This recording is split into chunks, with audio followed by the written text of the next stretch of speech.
અત્યારે મેં છે ને ચા મૂકી દીધી છે. તમે જોઈ શકો છો ચા મૂકી દીધી છે. હવે આની અંદર બટાકા નાખી દીધા. હવે મિક્સ. તો મિત્રો જો શાક પણ રેડી થઈ ગયું. નમસ્કાર મિત્રો, આજના વિડીયોમાં તમારું હાર્દિક સ્વાગત છે. ગુડ મોર્નિંગ, કેમ છો તમે બધા? મજામાં છો? હું પણ મજામાં છું. તો મિત્રો આજના બ્લોગ વિડીયોની વાત કરું તો આજે છે ને સવારમાં મોર્નિંગમાં ધાબા પર આવ્યો. મને ઈચ્છા થઈ ગઈ ચાલો ધાબા પર જઈએ. તો આજે તો છે ને શિયાળો આજથી સ્ટાર્ટ થઈ ગયો તેવું લાગે છે અને આખું વાતાવરણ ધુમ્મસમાં છે, જાણે કે તમે કાશ્મીરમાં આવી ગયા હોય ને એવું લાગે છે. તો મિત્રો બ્લોગમાં કન્ટિન્યુ જોડાયેલો છે, તમને બતાવું છું કેવો માહોલ. હા જો મિત્રો આખું આ કાશ્મીર જેવું થઈ ગયું છે. આ આખું ખેતર દેખાય, એટલું બધું ધુમ્મસ પડ્યું છે ને કે ન પૂછો વાત. આ જો આ સામે છે ને ફ્લેટ આવેલું છે અને ટાવર છે, તો પણ તમને ક્લીન નહીં દેખાય, એટલું બધું ધુમ્મસ પડ્યું છે. આ જુઓ, આજથી તો એવું લાગે છે ને જાણે કંઈ કે શિયાળા જેવો માહોલ આવી ગયો, શિયાળો ચાલુ થઈ ગયો હોય ને એવું લાગે છે મિત્રો. અને શિયાળામાં તો કસરત કરવી, ધ્યાન ધરો તો શરીર માટે ઘણું સારું હોય છે. આ જુઓ તમે કેવું દેખાય છે, આખું ક્લીન વાતાવરણ દેખાય છે. અને આજે પણ ઘરમાં ભાઈ હું એકલો જ છું. આજે તો ધ્યાનોના મામાના ઘેર જઈને આવ્યો, ધ્યાનો બધા ત્યાં જ છે. આજે હું એકલો જ ધનસુરાથી અહીંથી પાછું મારે નોકરી જવાનું છે. તો આજે સવારમાં ચા બનાવવાની છે, પહેલાં ચા પીવાની મારે, પછી ખાવાનું બનાવવાનું છે, બધું મારે જાતે જ કરવાનું છે મિત્રો. તો વ્લોગમાં જોડાયેલ રહેજો કન્ટિન્યુ. અને પત્ની વગરનું જીવન કેવું હોય એ હું તમને આજે રિલીઝ કરીશ, તમને બતાવીશ કે ભાઈ કેવા કેવા અનુભવ થાય છે, શું થાય છે. તો વ્લોગમાં કન્ટિન્યુ જોડાયેલા રહેજો. તો મિત્રો ફાઇનલી છે ને હવે મને ચા પીવાની ઈચ્છા થઈ છે. તો આજે છે ને હું ચા બનાવવાનો છું. ચા બનાવીને પછી ગવાનું શાક બનાવવાનું છે અને પછી રોટલી બનાવવાની. તમે તો વ્લોગમાં કન્ટિન્યુ જોડાયેલા રહેજો. અત્યારે મેં છે ને ચા મૂકી દીધી છે. તમે જોઈ શકો છો ચા મૂકી દીધી છે બનવા માટે. કારણ કે એકલો છું એટલે માપને જ બનાવવાની ચા, બહુ બનાવવાનું નથી.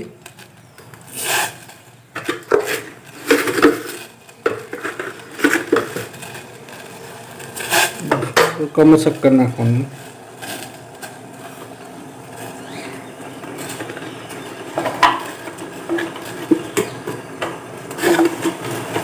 થોડીક ચા નાખી દઈએ. એક ચમચી ચા તો બહુ થઈ છે, કારણ કે આપણે હું એકલો જ છું એટલે પછી મારા માપને જ બનાવવાની છે બસ. અને મસાલો બનાવેલો સ્પેશિયલ ચાનો, ઇલાયચી, આદુ, પછી લવિંગ, સૂંઠ, આમ બધાનો સ્પેશિયલ મસાલો આખો ડબ્બો કરીને ક્યારે બનાવે છે. અને આખો ટેસ્ટ જ અલગ આવે, એટલે બજારમાંથી કંઈ લાવવાની આપણે જરૂર ના પડે એટલું બધું. ચાલો મિત્રો હવે ચા બને, ચા પીવું હું. પછી મારે છે ને ચા પીને શાંતિથી ગવારનું શાકભાજી બનાવવાની છે અને રોટલી બનાવવાની છે. તો બ્લોગમાં કન્ટિન્યુ જોડાયા રહેજો. વિડીયો ગમે તો લાઈક કરજો, શેર કરજો અને સપોર્ટ કરજો. કારણ કે આજે પણ ઘરે હું એકલો જ છું. મમ્મી તો જતી રહેલી છે ડાકોર, ત્યાં હું ને મમ્મી ને બધા છે પિયરમાં છે. તો આજે આપણે જીગોભાઈ પડી ગયા એકલા. તો એકલું ખાવાનું બનાવવાનું છે અને અનુભવ તમને જણાય કે કેવી કેવી તકલીફો પડે છે, શું થાય છે એ તમને જણાય. તો બ્લોગમાં કન્ટિન્યુ જોડાયેલા જ રહેજો. અને મિત્રો ઘરની વાત કરું તો ગઈકાલે સાંજે જ મેં ઘર વારીને પોતું માર્યું, ચકાચક કર્યો. તો આજે તો પોતું મારવાનો સવાલ આવતો નથી. આજે તો એટલું કામ બચી ગયું મારે સવારમાં. અને અત્યારે તમે જોઈ શકો છો અત્યારે છે ને 8:30 વાગવા આવે છે. અત્યારે ચા પીવાની છે, કારણ કે સવારમાં પાણી આવી ગયું એટલે હું એકલો હતો તો વધારે ટાઈમ બગડ્યો. હવે ચા પી લઉં, ચા પીને પછી છે ને જમવાનું બનાવવાનું છે. ને અત્યારે તો ખાલી કચરો વારી નાખ્યું છે, ચકાચક કરી નાખ્યું છે ઘર, બીજું કશું કરવાનું નથી મિત્રો. આ ચા છે ને રેડી થઈ ગઈ છે. આમાં આવી ગયો છું, દોડીને ફટાફટ આવી ગયો, કારણ કે ઉભરાઈ જાય અને બીક લાગતી હતી એટલે પાછો હું ફટાફટ આવી ગયો. તો હું ફટાફટ ચા પી લઉં. તો મિત્રો મેં ચા બનાવી દીધી, એકદમ સરસ મજાની મસ્ત ચા બની છે. એકદમ એવી જ બની છે જેવી છે ને ત્યાંની મમ્મી બનાવતી હતી, મારી મમ્મી બનાવતી એવી એકદમ ટેસ્ટી ચા બની છે. હવે હું લાવી દીધું છે ગવાનું શાક, લાવી દીધું છે, બટાકા છે અને ટોમેટા છે. બરોબર, તો અત્યારે તો મિત્રો વાત કરું તો મેં હમણાં શાકભાજી કાપી નાખી છે, ગવાર મોરી નાખ્યો છે, પછી એક બટાકો પણ મોરી નાખ્યો, ટોમેટા મોરી નાખ્યા, પછી ધાણા પણ ક્લીન કરી નાખેલા, લસણ પણ ફૂલ નાખી છે, લીલો મરચો પણ નાખી દીધો છે. તો તમને બતાવું છું. જુઓ મિત્રો, આ છે ને ગવાર મોરી દીધું છે, માપનો જ બનાવ્યો છે કારણ કે હું એકલો જ ખાવા વાળો છું. બટાકા પણ મોરી દીધા છે, આ ટામેટા પણ મોરી દીધા છે, આ ધાણા પણ મોરી દીધા છે, અને લસણ અને લીલા મરચાં નાખ્યા છે. હવે હું આનું શાક વઘારવાનું છું. તો મિત્રો મેં આમાં છે ને તેલ નાખી દીધું છે, હિંગ નાખી દીધી, રાઈ મેથી નાખી દીધી છે, અને મસાલો પણ તૈયાર કરી દીધો છે. આમાં બધું મિક્સ લસણ છે, મરચું છે, મીઠું છે, પછી થોડુંક આદું છે, બધું મિક્સ કરી દીધું છે. હવે પછી હું આનો વઘાર કરી દઉં છું. આની અંદર બટાકા નાખી દીધા, હવે મિક્સ કરી દીધું. આમ થોડીક વાર રાહ જોઈએ, પછી ટેસ્ટ કરી જોઉં મીઠું કેવું છે, મરચું કેવું છે. પછી જો મરચું ને મીઠું ઓછું લાગે તો પછી આની અંદર મિક્સ કરી નાખીશ, પછી ગવાર ફ્રાય કરી દેવાનું છે, અંદર નાખી દઈએ. પછી શાક તો મિત્રો રેડી કરવા મૂકી દીધું. મેન વસ્તુ શું છે ખબર છે? મેન તકલીફ ને એ પડે છે લોટ બાંધવાની તકલીફ પડે, અને એમાં તો લોટ બાંધવા તો બધી દઈએ આપણે, પણ મેન વસ્તુ એ છે કે રોટલી બનાવવાની તકલીફ પડે, કારણ કે રોટલી આપણે ગોળ આવતી નહીં, એકદમ ગોળ નહીં આવતી, થોડી ઘણી આવે છે, પણ જોઈએ છે એવું બને છે. પહેલાં તો અત્યારે તો મેં આ લોટ કાઢી લીધો છે અને આ શાક બનાવવાનું સ્ટાર્ટ કરી દીધું, એટલે ફટાફટ હું લોટ બાંધી દઉં. તો મિત્રો ફાઇનલી છે ને હવે જો શાક રેડી થઈ ગયું છે. મેં ટેસ્ટ કર્યો તો મરચું મીઠું બધું જ એકદમ કમ્પ્લીટ છે. અને ધીમા ધીમા છે કે તૈયાર થવા દઉં છું. અને આ લોટ પણ બાંધી દીધો મેં. લોટ બાંધવામાં મારા 10 થી 15 મિનિટથી. હવે મેન વસ્તુ છે ખબર? રોટલી બનાવવાનું કાઢું. હવે રોટલી કેવી બને છે એ પણ જોઈએ.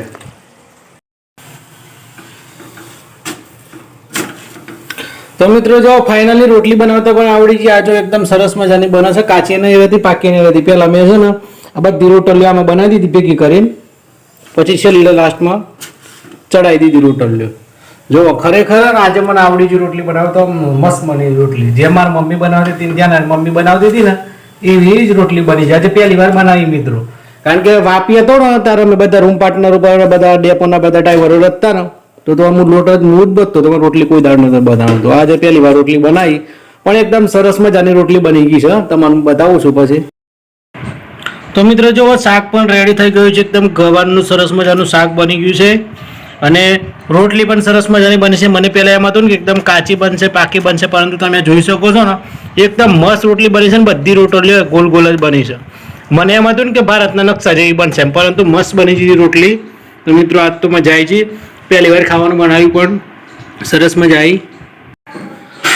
તો મિત્રો ફાઇનલી મેં જમવાનું બનાવી દીધું. જમવાનું બનાવવામાં મારે સબ્જી બનાવવામાં તો બહુ વાર ન લાગી, પણ લોટ બાંધવામાં અને રોટલી બનાવવામાં બહુ વાર લાગે, કારણ કે મેં પહેલી વાર શાકભાજી બનાવી એટલે, અને પહેલી વાર લોટ બાંધ્યો. અને પહેલાં જ્યારે વાપી અમે રેસ્ટરૂમમાં હતા ને બધા દોસ્તારો, ત્યારે મસ્ત બનાવતો હતો, ત્યારે રોટલી બનાવતો હતો, ખાલી લોટ એકલો બાંધતો હતો. અને આજે તો રોટલી સબ્જી બધું બનાવવાનું છે, એટલે લગભગ મારે ખાવાનું બનાવવામાં ટોટલી 1.5 કલાક લાગ્યો.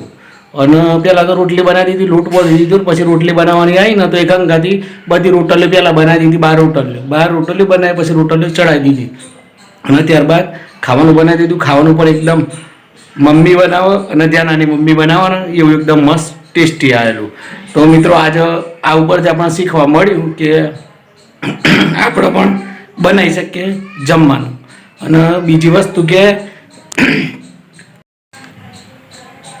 મારી વાત કરું તો વૈકન મારી બાજુમાં જ હોયથી થોડાક 200 મીટર દૂરમાં કાકાનું પોતાનું ઘર આવેલું છે. કાકાનો ફોન આવેલો કે ભાઈ તો એકલું ખાવાનું બનાવ્યા કર, જફા કર્યા કર, હોય ખાઈ લે, મગજમારી કરે કર, ટિફિને બનાવી આનું રોટલીઓ બંનેલ. પણ મને આજે ઈચ્છા એમ થયું કે આપણે જાતે જ બનાવવું છે ખાવાનું, કારણ કે આપણો અનુભવ તો આપણે કેવો અનુભવ હોય આપણે શેર તો કરી શકીએ ને. પછી મને ખબર પડી ખરેખર કે ખાવાનું બનાવવામાં કેટલી મહેનત થાય છે, બહુ મહેનત થાય છે.